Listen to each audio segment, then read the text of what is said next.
টি-20 বিশ্বকাপ না খেলাটা বাংলাদেশ ক্রিকেটের জন্য একটা ঐতিহাসিক ভুল। কতবার কত ভিডিওতে আমি এই কথাটা বলেছি। হ্যাঁ, মুস্তাফিজুর রহমানকে যখন আইপিএল থেকে বাদ দেওয়া হয়েছে, ইনিশিয়াল রিয়াকশন আপনি বলতে পারেন ভারতে গিয়ে আমরা বিশ্বকাপ খেলবো না। কিন্তু যখন আপনি আলোচনার টেবিলে বসবেন, নেগোসিয়েশন করে যখন আপনি ভারত থেকে খেলা শ্রীলঙ্কাতে নিতে পারবেন না, তখন আপনার ভারতে গিয়ে হলেও বাংলাদেশের বিশ্বকাপ খেলা উচিত ছিল। অনেকভাবে মাথা উঁচু করে আমরা সেই বিশ্বকাপটা খেলতে পারতাম, কিন্তু আদৌ কি আমরা বিশ্বকাপটা খেলতে চেয়েছি, নাকি আমরা আমাদের ঘরের ভেতরকার ষড়যন্ত্রেই বিশ্বকাপটা খেলতে চাইনি? ওই যে আমি বলেছিলাম ডে ওয়ান থেকে বিশ্বকাপ খেলতে না যাওয়াটা বাংলাদেশের ঐতিহাসিক ভুল হবে। অনেকে এটার সঙ্গে একমত হননি, কিন্তু আমি তখন থেকেও জানতাম এবং বলে এসেছি, যত সময় গড়াবে ততই এই পক্ষের মানুষের সংখ্যা বাড়বে, এই দিকের ভিড়টা বাড়তে থাকবে। এখন সেটা বাড়ছে না, ক্রমশ বাড়ছে না। এখন আমাদের অনেকেরই একটা বড় অংশের মত পরিবর্তন করে মনে হচ্ছে না যে বিশ্বকাপ খেলতে না যাওয়াটা আমাদের জন্য ভুল ছিল। এবং আমরা কি চাই না যে কার কারণে, কাদের কারণে, কোন স্বার্থে বাংলাদেশ বিশ্বকাপটা খেলতে পারেনি সেটা তদন্ত করে দেখা হোক। সমাজের বিভিন্ন কর্নার থেকে সেই দাবিটা উঠছে এবং বাংলাদেশ সরকারের যুব ও ক্রীড়া মন্ত্রণালয় থেকে প্রতিমন্ত্রী আমিনুল হক সেই ঘোষণাটা দিয়েছেন, বিশ্বকাপে বাংলাদেশ কেন খেলতে পারেনি সেইটার তদন্ত কমিটি গঠন করা হবে এবং সেটা খুঁজে বের করে দেখা হবে। তার এই ঘোষণার পর সাধুবাদও আসছে কিন্তু সোসাইটির নানান কর্নার থেকে। আমি দেখছিলাম বিখ্যাত লেখক আনিসুল হক, তিনি তার একটা ফেসবুক স্ট্যাটাসে লিখছেন যে বাংলাদেশ ক্রিকেট দলকে বিশ্বকাপ খেলতে না যেতে দেয়াটা ছিল ইন্টেরিম সরকারের বড় ভুল। সস্তা হাততালির লোভে ইন্টেরিম দেশের পিঠে ছুরি মেরেছে, এর তদন্ত হওয়া উচিত। মানে সোসাইটির নানান অংশ থেকেই কিন্তু এই দাবির জায়গাটা এখন প্রবল। আর যখন ক্রীড়া প্রতিমন্ত্রী এরকম একটা ঘোষণা দেন, তখন আমাদেরকে আসলে আশাবাদী হতে হয়। যেই ভুল হয়ে গেছে সেটা তো হয়েই গিয়েছে। আমি সেই ভুলের পুরোটা সময় জুড়ে বলে এসেছিলাম যে বাংলাদেশকে বিশ্বকাপ খেলতে হবে, খেলতে হবে, খেলতে হবে। ফাইনালি গিয়ে যখন আমরা খেলি নাই বিশ্বকাপ, তখন থেকে আমার দাবি ছিল এর তদন্ত করতে হবে, করতে হবে, করতে হবে। আমার দাবি বিচার বিভাগীয় তদন্ত কমিটির, এখনো আমি সেই দাবিটা অটল। কিন্তু আমাদের ক্রীড়া প্রতিমন্ত্রী ঘোষণা দিয়েছেন সেই তদন্ত কমিটিটা কিভাবে গঠিত হয় সেজন্য আমাদেরকে আসলে একটু অপেক্ষা করতে হবে। যেই ভুল হয়ে গেছে সেটা তো হয়ে গেছে। বাংলাদেশ তো আর বিশ্বকাপ খেলতে পারবে না, টি-20 বিশ্বকাপ, রাইট? বিশ্বকাপ তো শেষই, কিভাবে আমরা আর খেলবো?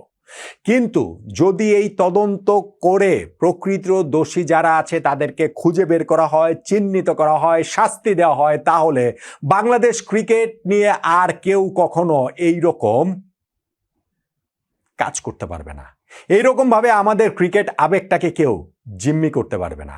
আর কেউ কখনো বাংলাদেশ ক্রিকেট ধ্বংসের এই ষড়যন্ত্রটা করতে পারবে না। সেই কারণে এই তদন্ত হওয়াটা ভীষণ ভীষণ ভীষণ রকম জরুরি বলে আমার কাছে মনে হয়। দেখেন, বিশ্বকাপ ক্রিকেটে বাংলাদেশ যে খেলেনি, এখানে খেলতে যাওয়ার যে যারা ছিল মেল স্টেক হোল্ডার, তাদের ওই জায়গাগুলো থেকে কার আপত্তি ছিল আমি যদি কয়েকটা ভাগ ভাগ করে বলি তাহলে আপনি আমাকে একটু মিলিয়ে দেন তো। নাম্বার 1, ন্যাশনাল টিমের ক্রিকেটার এবং কোচিং স্টাফ, তাদেরকে আপত্তি ছিল টি-20 বিশ্বকাপ খেলতে যাওয়ার ব্যাপারে, ভারতের মাটিতেও খেলতে যাওয়ার ব্যাপারে। আমি যতটা জানি আপত্তি ছিল না, বেশিরভাগেরই ছিল না। খুব বিচ্ছিন্ন 1-2 জন থাকতে পারেন, কিন্তু এখন পর্যন্ত আমি কারো মুখে শুনি নাই, আমি শুনি নাই ফ্রম দ্য হর্সেস মাউথ, বা অন্য কারো কাছে বলেছেন এমন কথাও আমি শুনি নাই যে তাদের বিশ্বকাপ খেলতে যাওয়ার আপত্তির জায়গাটা ছিল। আমাদের ক্রিকেটারদের কাছে তো জানতেই চাওয়া হয়নি যে তারা যেতে চান কি চান না। 4 তারিখে এই ঘটনাটা ঘটেছে, আমরা সিদ্ধান্ত নিয়েছি বিশ্বকাপ খেলতে যাব না ভারতে, এবং 20 তারিখে গিয়ে এই ঘটনার 16 দিন পর লিটন দাস প্রেস কনফারেন্সে এসে বলে গেছেন যে না, তাদের সাথে এরকম কোনো আলোচনা হয়নি। হ্যাঁ, তারপরে গিয়ে একটা মিটিং হয়েছে ক্রীড়া উপদেষ্টা, বাংলাদেশ ক্রিকেট বোর্ড প্রেসিডেন্ট তাদের উপস্থিতিতে, কিন্তু সেইখানটাতে শুধুমাত্র তাদের সিদ্ধান্ত জানিয়ে দেওয়া হয়েছে, ক্রিকেটারদের কাছে তাদের মতামত জানতে চাওয়া হয়নি। ফলে আমাদের ক্রিকেটাররা, কোচিং স্টাফ, বিদেশি কোচিং স্টাফ বলেন, দেশি কোচিং স্টাফ বলেন, তাদের কারো কি খেলতে যেতে আপত্তি ছিল? আমি তাদেরকে এক ব্র্যাকেট বন্দি করে বলছি, মোটা দাগে ছিল না। মাঠের ক্রিকেট যারা খেলবেন তারা নিজেদের ব্যাপারটাতে যদি এতটাই তারা ওই কনফিডেন্ট থাকেন যে আমরা ওয়ার্ল্ড কাপ খেলবো, তাদের এই মতামতটা জানতে চাওয়া হয়নি কেন? নাম্বার 2, বাংলাদেশ ক্রিকেট বোর্ড, তারা কি বাংলাদেশকে বিশ্বকাপ খেলতে যেতে দিতে চেয়েছিল? আমার এই জায়গাটাতে বিরাট প্রশ্নের জায়গা রয়েছে এবং সেইখানটাতে শুধুমাত্র ক্রিকেট বোর্ড ওই সময় আজ্ঞাবহ হয়ে থেকেছে, সরকার যা বলেছে সেটাই করেছে, এইভাবে যদি আলাদাভাবে বিচ্ছিন্নভাবে দেখি তাহলে হয়তো ঘটনাটাকে পুরোপুরি আমরা দেখব না। আমাদেরকে লার্জার পিকচারটা দেখতে হবে। আমাদের দেখতে হবে তদন্ত কমিটি যারা গঠন করেন তাদের তদন্ত করে দেখতে হবে যে বাংলাদেশ বিশ্বকাপে যে খেলবে না ওই সময়টার মধ্যে ক্রিকেট বোর্ডের যারা ডিরেক্টর ছিলেন, ক্রিকেট বোর্ডের যারা প্রভাবশালী ডিরেক্টর এবং ক্রিকেট বোর্ড প্রেসিডেন্ট আমিনুল ইসলাম বুলবুল ভাই ফোনে কার কার সাথে কথা বলেছেন, কোন রাজনৈতিক নেতাদের সাথে কথা বলেছেন, কোন রাজনৈতিক ছাত্র নেতাদের সঙ্গে মিটিং করেছেন, মিরপুর স্টেডিয়ামে মিটিং করেছেন, সিসিটিভি ফুটেজ পাওয়া যাবে না? পাওয়া যাওয়া তো উচিত। এবং সেই মিটিংগুলোতে কিভাবে তাদেরকে সাপোর্ট দেওয়াটা হবে যে ওয়ার্ল্ড কাপ যেন বাংলাদেশ খেলতে না যায় এটা তারা নিশ্চিত করবেন এবং তাদেরকে জনসমর্থনটা কিভাবে তারা দিবেন ওইগুলোও কি আলোচনা হয়েছে কিনা খুঁজে বের করে দেখা উচিত না? বাংলাদেশ ক্রিকেট বোর্ড দায়িত্ব এড়াতে পারে না, তাদের বিষয়ে আমি প্রশ্নবোধক চিহ্ন এই কারণে দিয়ে রেখেছি। আমাদের বুলবুল ভাই ক্রিকেট ইতিহাসের স্বর্ণযুগের প্রতিনিধি, আমাদের অন্যতম সেরা ক্রিকেটার, বাংলাদেশ ক্রিকেট ইতিহাসের সর্বকালের সেরা ক্রিকেটারদের মধ্যে একজন, আমাদের প্রথম বিশ্বকাপ দলের ক্যাপ্টেন তিনি। কিন্তু তার মানে এইটা নয় যে তিনি বোর্ড প্রেসিডেন্ট থাকাকালীন সময়ে বাংলাদেশ বিশ্বকাপ খেলতে পারবে না আর সেটার কোনো দায় তিনি নেবেন না, তার উপরে আসবে না। কার কার সঙ্গে কথা বলেছেন, কার কার সঙ্গে মিটিং করেছেন, কিভাবে কি ওই জায়গাটাতে বাংলাদেশে বিশ্বকাপ না খেলাটা এনশিওর হয়েছে সেইটা অবশ্যই তদন্ত করে দেখা উচিত। এবং ক্রিকেট বোর্ডের কোন ডিরেক্টররা ওই সময়টাতে বেশি ভোকাল ছিলেন, তাদের মতামতটা অন্যদের উপরে চাপিয়ে দিয়েছেন সেটাও খুঁজে বের করে দেখবে নিশ্চয়ই তদন্ত কমিটি। ধর নাম্বার 3, সরকার কি এই বিশ্বকাপ খেলতে দিতে চেয়েছে নাকি চায়নি? স্পষ্টত সেটা চায়নি। বাংলাদেশে সেই অন্তর্বর্তীকালীন সরকারের যুব ক্রীড়া মন্ত্রণালয়ের উপদেষ্টা ডক্টর আসিফ নজরুল ক্রিকেটারদের সঙ্গে মিটিং এর পরে প্রেস কনফারেন্সে এসে নিজে বলেছেন যে এইটা সরকারের সিদ্ধান্ত, আমরা মনে করছি যে বাংলাদেশ দলের ভারত সফর করা কোনোভাবেই যৌক্তিক না, নিরাপদ না, সেই কারণে আমরা এটা দিচ্ছি না। পরবর্তীতে তিনি আবার বলেছেন এটা তার সিদ্ধান্ত না, তাদের সরকারের সিদ্ধান্ত না, এটা নাকি ক্রিকেটার এবং ক্রিকেট বোর্ডের সিদ্ধান্ত। পরবর্তীতে আবার বলেছেন যে না, তার কথা ভুল ব্যাখ্যা হয়েছে, ভুল বোঝাবুঝি হয়েছে, এটা সরকারের সিদ্ধান্ত। আসল ঘটনাটা কি তদন্ত কমিটির মুখোমুখি ডক্টর আসিফ নজরুলকে অবশ্যই করা উচিত এবং অবশ্যই আসল ঘটনাটা জানা উচিত।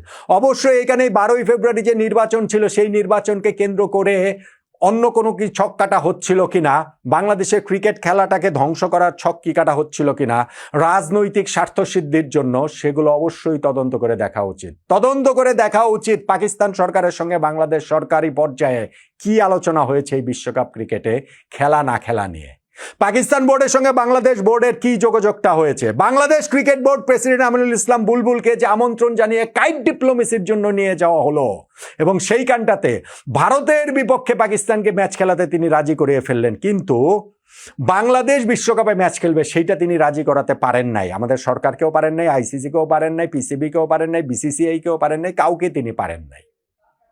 এই ভণ্ডামির আসলে কারণ কি, সবকিছু আসলে তদন্ত করে দেখা উচিত বলে আমি মনে করি। বাংলাদেশ টি-20 বিশ্বকাপ যে খেলে নাই এটা একটা ঐতিহাসিক ভুল হয়েছে। এই ভুলের মাসুল আমাদেরকে আরো অনেক গুণে অনেক সুদে আসলে দিতে হতো যদি 12ই ফেব্রুয়ারি বাংলাদেশ জাতীয় যে সংসদ নির্বাচন হয়েছে সেই নির্বাচনের ফলাফল অন্যরকম হতো। সেটা হয়নি বলে আমরা বেঁচে গেছি, আক্ষরিক অর্থেই বাংলাদেশের ক্রিকেট বেঁচে গেছে। কিন্তু ভবিষ্যতে আমাদের ক্রিকেট নিয়ে কেউ যেন ছিনিমিনি খেলতে না পারেন সেই জন্য এই ক্রিকেট কালপ্রিটদের খুঁজে বের করে দেখা উচিত।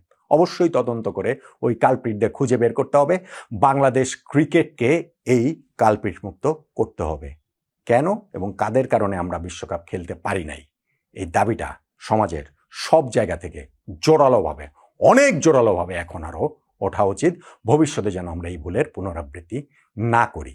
সেই কারণটাতে আমাদের ক্রিকেটাররা খেলতে চেয়েছেন, আমাদের কোচিং স্টাফ যেতে চেয়েছেন, আমাদের ক্রিকেট বোর্ডকে এখানে যেতে চেয়েছেন কিনা, ক্রিকেট বোর্ডের প্রেসিডেন্টকে এটাতে যেতে চেয়েছেন নাকি তিনি কারো পকেটে ঢুকে গেছেন সেটা প্রশ্ন, আমাদের সরকার কি চেয়েছেন সেটা একটা প্রশ্ন। তদন্ত কমিটি এই সকল প্রশ্নের উত্তর আমাদের সামনে এনে দিবে, আমাদের ক্রিকেটটাকে ভবিষ্যতের জন্য সুরক্ষিত করবে। এই প্রত্যাশায় কি খুব বাড়াবাড়ি রয়েছে? নতুন ক্রীড়া প্রতিমন্ত্রী আমিনুল হকের কাছে ওইটুকুন প্রত্যাশা তো আমরা করতেই পারি না?